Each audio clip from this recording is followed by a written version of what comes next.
O quão incompetente e arrogante foi Putin ao invadir a Ucrânia. Este é o Visão Libertária, sua fonte de informações descentralizadas e distribuídas. Como todos sabemos, a guerra na Ucrânia vai de mal a pior para a Rússia, com perdas pesadas em vidas de soldados e materiais, como tanques, aviões, helicópteros e até mesmo navios. Mas quando analisamos certos detalhes da guerra, a coisa fica ainda pior, mostrando o quão Putin nada mais é que um mafioso se achando um grande estrategista militar. Primeiramente, a Rússia claramente não tem capacidade logística de manter tal conflito, pois deixar faltar combustível para os veículos e ainda comida para seus soldados para invadir um país vizinho ao seu é algo inacreditável, sendo impossível se alegar inexperiência do exército russo, vez que, mesmo após o fim da União Soviética, a Rússia já se envolveu em inúmeros conflitos, como a invasão da Chechênia, a invasão da Geórgia, o suporte que deram para o ditador sírio Bashar al-Assad contra o Estado Islâmico e os demais rebeldes contra seu regime, além, é claro, do próprio conflito na Ucrânia. Um ponto que tem chamado bastante a atenção é a quantidade avassaladora de veículos, especialmente tanques e veículos de combate de infantaria, destruídos pelas forças ucranianas. Tal fato também pode ser atribuído à arrogância e à estupidez de Putin ao modernizar veículos da época da Guerra Fria, mas não contra a principal ameaça que eles iriam enfrentar na Ucrânia, que eram os mísseis antitanque que atacam por cima. Sempre a blindagem de um tanque, que normalmente é chamado de MBT, é mais forte na frente do veículo, pois justamente é onde se espera que ele será mais atingido por disparos inimigos. Já a blindagem lateral, e especialmente a do topo da torre do veículo, é sempre bem mais fraca. Apenas para se ter uma ideia dessa diferença na blindagem, a frontal de um T-72B3, que é o MBT que está sendo mais usado pela Rússia na invasão, é algo em torno de 1.100 milímetros, ou seja, como se ela fosse equivalente a aproximadamente 1,10 m de aço. Já o topo de sua torre é consideravelmente mais fraca, com algumas áreas tendo apenas 50 milímetros, ou 5 centímetros de espessura, sendo claramente uma área muito mais vulnerável a ataques. Para piorar, na vasta maioria dos MBTs russos, como T-80, T-72 e T-90, a tripulação vai literalmente sentada em cima da caixa de munição e do carregador automático do veículo, fazendo com que uma penetração vinda por cima nessa área tenha uma enorme chance de resultar em uma explosão catastrófica. O resultado disso seria a morte instantânea de toda a tripulação, além da completa destruição do veículo. Se você reparar em muitas fotos dos tanques russos destruídos, a torre quase sempre está longe do casco do veículo, pois ela foi ejetada para longe pela explosão. Na prática, a maioria dos tanques russos, que deveriam proteger seus tripulantes, acabaram virando uma armadilha mortal para eles. Como sabemos hoje, o homem largo do Kremlin já planejava invadir a Ucrânia há um bom tempo, e ele sabia que a Ucrânia tinha recebido dos Estados Unidos e de outros países da OTAN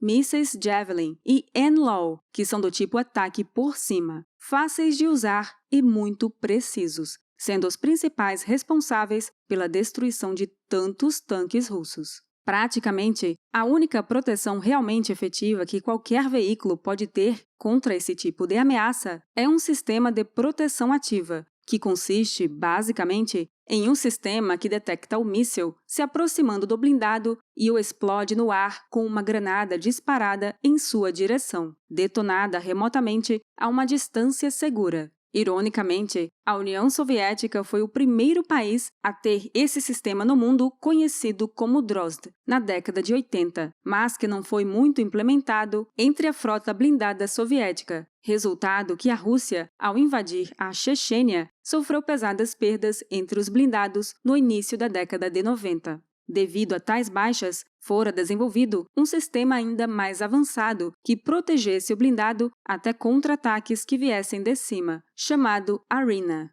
Tal sistema era tão avançado que o Ocidente apenas teve algo semelhante em 2007, quando Israel desenvolveu o sistema Trophy, após sofrer pesadas baixas contra mísseis antitanque russos usados pelos terroristas do Hezbollah. Entretanto, tais sistemas têm um problema simples: são muito caros. Tanto o Arena quanto o Trophy custam aproximadamente $300 mil e $900 mil, respectivamente. Para um país como a Rússia, que tem uma economia do tamanho da brasileira, seria muito caro equipar uma quantidade muito grande de MBTs com o Arena. Para piorar, temos visto que inúmeros dos veículos que estão sendo usados não são dos mais modernos. Por exemplo, um número relativamente grande do BMP-1, que é um veículo de combate de infantaria, sigla IFV em inglês, que já estaria aposentado por ser obsoleto e sequer possui estabilizador em seu canhão, está sendo muito usado no campo de batalha pelos russos. Além disso, mesmo os modelos mais modernos, como o BMP-2 e BMP-3, sequer estão equipados com miras térmicas, que faz uma diferença absurda no campo de batalha, não sendo errado se afirmar que, numa guerra moderna, um veículo sem uma mira térmica é um veículo míope. Para se ter uma ideia, a mira do Javelin, que é um míssil portátil, é térmica para facilitar a aquisição de alvos. O que fará um blindado sem esse tipo de equipamento? Além das miras, quase todos os IFVs estão sem qualquer tipo de proteção extra, seja blindagens reativas ou até mesmo grades contra granadas propelidas por foguetes, ou mais conhecidos como RPGs, que desde a Segunda Guerra Mundial são uma imensa ameaça a qualquer blindado, mas não temos visto quase nenhum deles com esse tipo de proteção. Além de toda a questão técnica de veículos, são inacreditáveis os erros táticos cometidos pelo exército russo, como vermos tantos blindados avançando sozinhos, sem nenhum suporte da infantaria, ainda por cima num ambiente urbano, onde eles estão mais vulneráveis justamente por poderem ser atacados tanto por cima como pelos lados, sem suporte da infantaria ou de helicópteros. Outra questão que pesou muito foi que Putin superestimou imensamente o moral das tropas russas. Ele achou que bastava mandar cartinhas para os soldados dizendo que eles estavam invadindo a Ucrânia para libertar o povo de nazistas. Mas quando esses mesmos soldados chegaram lá, viram que não era nada disso. Eles foram tratados como o que são: invasores. Enquanto nenhum nazista foi encontrado no lado ucraniano, no lado russo não podemos falar a mesma coisa com Wagner Group. Como se não bastasse isso, temos a ordem de invasão literalmente dada de um dia para o outro, pegando muitos soldados de surpresa e sem a preparação adequada.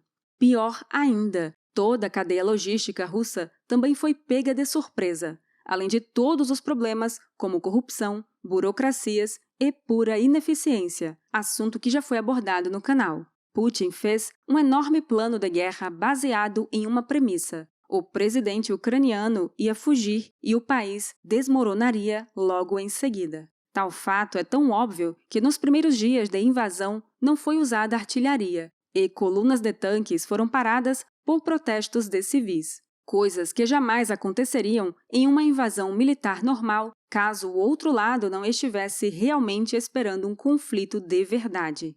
Não apenas o presidente Zelensky foi subestimado, mas também as forças armadas ucranianas e, é claro, o povo ucraniano. Fora, lógico, o peso das sanções impostas pelo Ocidente. Putin simplesmente não pensou em um plano B. Até mesmo roupas adequadas para o frio e comida para os soldados estão faltando no fronte de batalha, o que mostra não apenas o tamanho do despreparo das forças russas para a invasão, como também a incapacidade de reagir à mudança de cenário. Mais uma vez, Putin, além de não ter avaliado a, digamos, coragem de seu adversário e seu armamento, também superestimou as suas próprias forças e capacidade de manter uma guerra. De gênio, Putin não tem nada. É só mais um mafioso que achou que o medo seria sua principal arma, mas falhou miseravelmente. Para tentar contornar a vergonha internacional que foi e está sendo essa empreitada militar,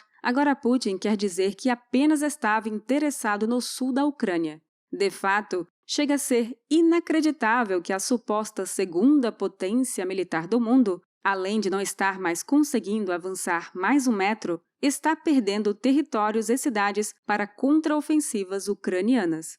Irão dizer agora que seu objetivo é proteger as populações de Donbás, Lugansk e da Crimeia. Se Putin antes usava a desculpa de invasão da Ucrânia por conta de uma ameaça da OTAN, agora ele conseguiu a OTAN mais unida do que nunca, mostrando quão fracas e despreparadas são as forças armadas russas e o quão incompetente ele é, além de também arruinar futuras vendas da indústria bélica russa, pois ficou parecendo que todos aqueles veículos estão completamente obsoletos, como se a economia russa já não estivesse arruinada o suficiente. Era impossível fazer uma demonstração de fraqueza maior, e realmente o Estado russo não passa de um gigantesco urso de papel, que pode rugir muito alto, mas que não põe mais medo em ninguém.